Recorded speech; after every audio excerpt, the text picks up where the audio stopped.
ஒரு வயதான ஒரு அம்மா இருந்துச்சு, 65 வயசு அந்த அம்மாக்கு. அது எங்க பாம்பு யார் கடிச்சாலும் மருந்து சொல்லிரும். 15 வயசுல ஆரம்பிச்சது வேலையை, 50 வயசு பண்ணிருக்கு இந்த வேலையை, 65 வயசு. அதுக்கு பாம்புகள் எல்லாம் பார்த்துட்டே இருந்துச்சா, என்னடா இது நம்ம யாரை கடிச்சாலும் இந்த கிழவி மருந்து சொல்லிருதுன்னு பார்த்துக்கிட்டே இருந்துட்டு அந்த கிழவிய ஒரு நாள் கடிச்சிருச்சு. அந்த கிழவி கீழே கிடக்குது. நான் இதை தெரிஞ்சுக்கிட்டதுக்கு அப்புறமா பியூரா டீச்சரா இருக்கிறது என்னங்கிற ரகசியம் தெரிந்து கொண்டேன். ரகசியங்களை பகிர்ந்து கொள்வதுதான் வாழ்க்கையின் உன்னதங்களை பகிர்ந்து கொள்வதற்கு பெயர் தான் ஆசிரியம். பாருங்க, அந்த அம்மா கீழே கிடக்குது, வாயில நொர. பக்கத்துல இருந்து கேக்குறாங்க, என்ன பாட்டி பாம்பு கடிச்சிருச்சானா? என்ன பாம்பு கடிச்சது பாட்டி? கட்டு வீரியனா? இல்ல, கண்ணாடி வீரியனா? ஆமா. மருந்து சொல்லு பாட்டி, காப்பாத்திரும். எங்க பாட்டி வச்சிருக்க? அது ரகசியம் அப்படின்னு சொல்லிட்டு செத்துருச்சு. செத்தாலும் சாவேனே தவிர எனக்கான ரகசியங்களை பகிர்ந்து கொள்ள மாட்டேன் என்று சொல்லுகின்ற வஞ்சக உலகம். இதிலே நீங்கள் படிக்க வேண்டுமா இல்லையா? படித்ததை அடுத்தவர்களிடத்தில் பகிர்ந்து கொள்ள வேண்டுமா இல்லையா? ஒரு சிறிய வயது சிறுவன் கல்வி கற்பதற்காக போகிறான். உருவ லட்சணத்தை பார்த்து குரு சொல்கிறார், கையை நீட்டு. கையை நீட்டுகிறான். உன் கையில படிப்பு ரேகை இல்ல, உனக்கு படிப்பு சொல்லி தர முடியாது, போயிருன்ற. அந்த பையன் என்ன தெரியுமா பண்ணா, இடுப்புல ஒரு சின்ன கத்தி வச்சிருந்தான், குட்டி கத்தி. கத்தி எடுத்து அவர்கிட்ட காட்டி கேட்கிறான், சார் எங்க சார் வரும் அந்த கோடு? இப்படி இருக்கும் பாரு, இவங்களுக்கெல்லாம் இருக்கு பாரு, உனக்கு இல்ல பாரு, உன்னால கத்துக்க முடியாது. உடனே கையில இருக்கிற கத்தியால் அப்படியே ஒரு கோடு போட்டு, இப்ப வந்துருச்சு சார், இப்ப பாடம் சொல்லி தருவீங்களான்னு கேட்டவன் சாணக்கியன். பல சாம்ராஜ்யங்கள் அவன் சொற்களில் எழுந்து நின்றன. இதுவரைக்கும் அவன் வாழ்ந்து பல்லாண்டுகள் கழித்ததற்கு பிறகும் சாணக்கியன் என்கின்ற சொல்லை நீங்கள் சொன்னால் அறிவுபூர்வமான விசாரணை என்கின்ற ஒரு பொருளுக்கு இந்த சமூகம் வருகிறது என்றால், கல்வி என்பது வெறும் பாடத்தை மனனம் செய்வது அல்ல, அதை வைத்துக் கொண்டு இந்த சமூகத்திற்கு நாம் என்ன நினைக்கிறோமோ அதை செய்து காட்டுவது. தலைமை குணம் என்பது என்ன? லீடர்ஷிப் அப்படிங்கிறது என்ன? எல்லாருக்குமே லீடரா இருக்கிறதா? இன்றைக்கு நான் உங்களுக்கு ஒரு மிக முக்கியமான ஒரு ரகசியத்தை சொல்லிவிட்டு போகிறேன். உங்களுக்கு நீங்க நல்ல லீடரா? உங்களை நீங்கள் நிர்வகிக்கிறீர்களா? உங்க ஹெல்த், உங்க யூத், உங்க ரிலேஷன்ஷிப்ஸ், உங்களுடைய ஏர்னிங்ஸ் எல்லாத்தையும் நீங்க நிர்வகிக்கிற. உங்க வீட்டுல குழந்தை வந்திருக்கு, நிர்வகிக்கிறோமா?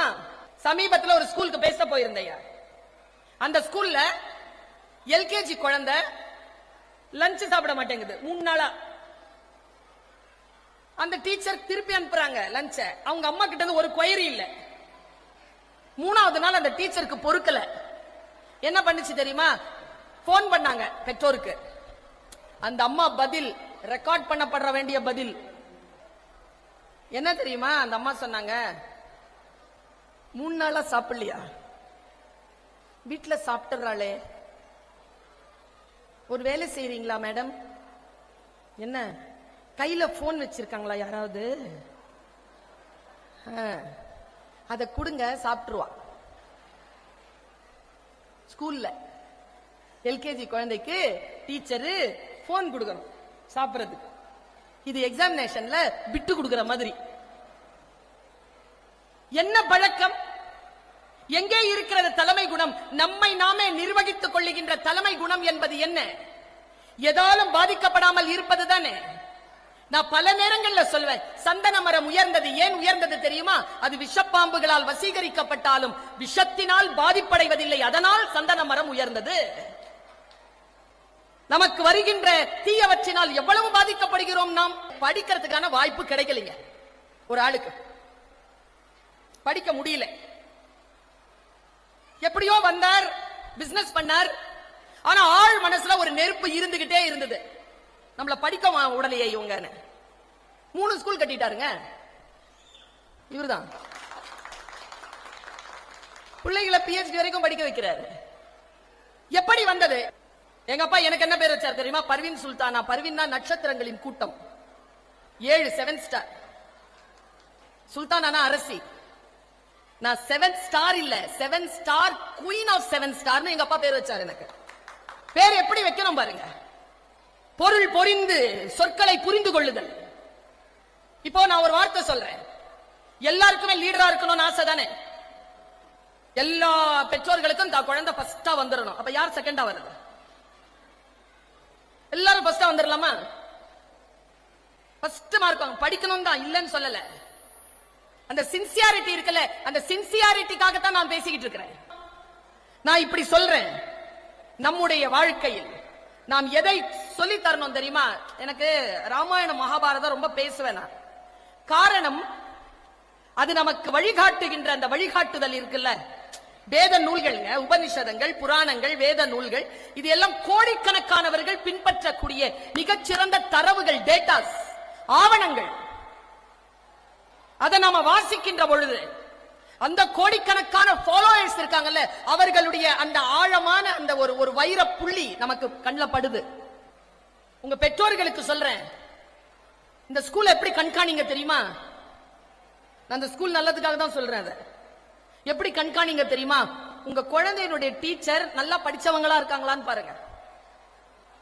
தப்பு இல்ல, ஃபீஸ் கட்டுறீங்கல்ல, பார்க்கலாம். கலீல் கிப்ரான் சொல்கிறான், படித்த ஆசிரியரிடம் உங்கள் பிள்ளைகளை ஒப்படைக்காதீர்கள், படிக்கின்ற ஆசிரியர்களிடம் உங்கள் குழந்தைகளை ஒப்படையுங்கள். படித்துக் கொண்டே இருக்கிறார்கள் ஆசிரியர்கள். நான் ராமாயணத்தை வாசிக்கிறேன், மகாபாரதத்தை வாசிக்கிறேன், பைபிளை வாசிக்கிறேன், குரானை வாசிக்கிறேன், தேவார திருப்பதிகங்களை வாசிக்கிறேன், குறளை வாசிக்கிறேன், சங்க இலக்கியங்களை வாசிக்கிறேன், என் வேதம் என்று நான் நம்புகின்ற திருக்குரானை வாசிக்கிறேன்.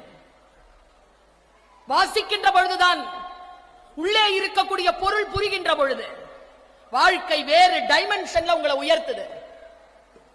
சாதாரணமான வறுமையான ஒரு குடும்பத்தில் வாழ்ந்து பொருளாதாரத்தில் வீழ்ந்த ஒரு குடும்பத்தில் பிறந்து பசியோடும் பட்டினியோடும் 5 பிள்ளைகளோடு சேர்த்து வளர்த்த தாய் தகப்பனுக்கு உடன் இருந்து வளர்ந்த ஒரு பெண், இன்றைக்கு நான் ஒரு பல்கலைக்கழகத்திற்கு கீழே இணை பேராசிரியராக பணியாற்றுகிறேன், முனைவர் பட்டம் பெற்றிருக்கிறேன், 31 நாடுகளுக்கு மேல் பயணம் செய்கிறேன்.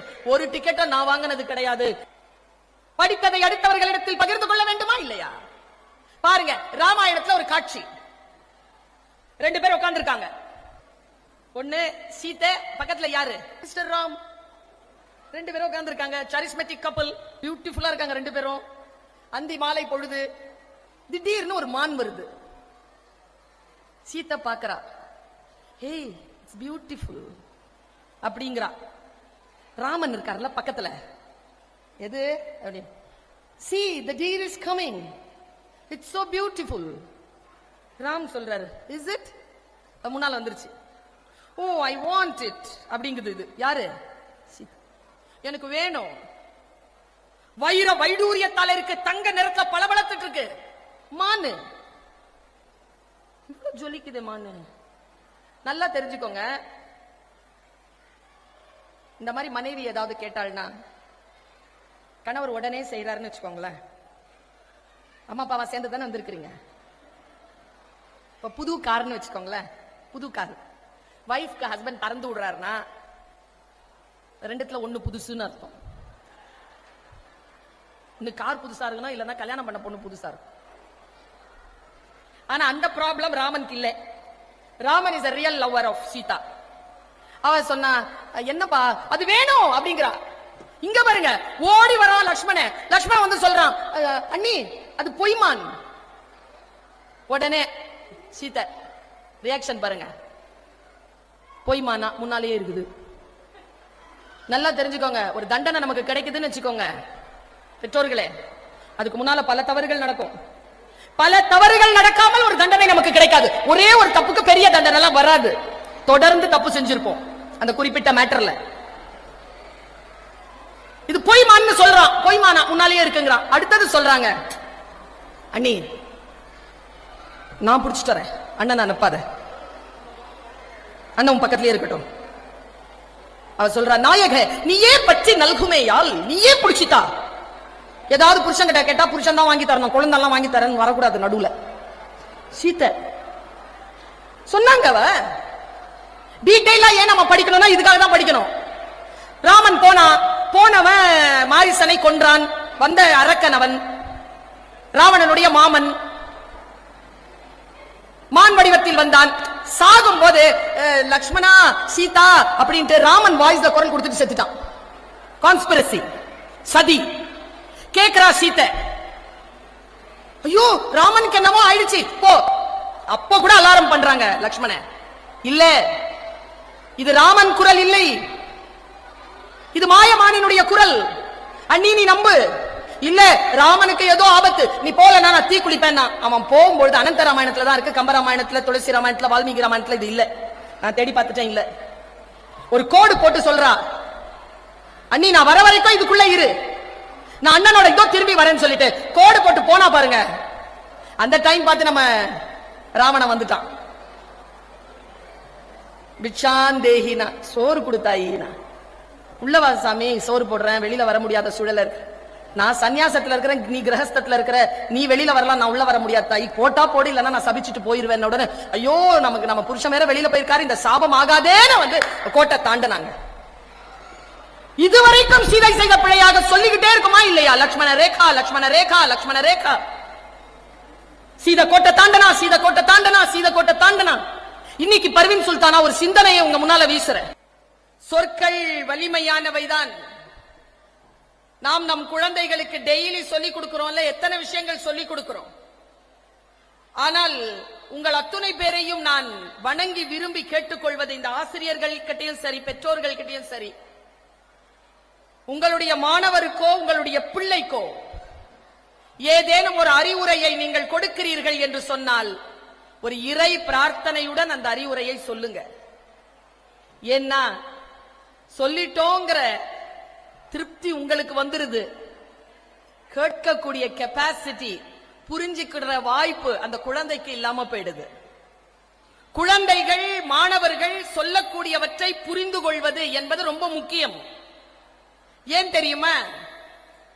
எனக்கு தெரிஞ்சு ஒரு சமய பெரியவருங்க, சமய பெரியவர் ஒரு கிளி வளர்த்தாரு. அந்த கிளிக்கு டெய்லி மந்திரம் சொல்லி கொடுத்தாரு.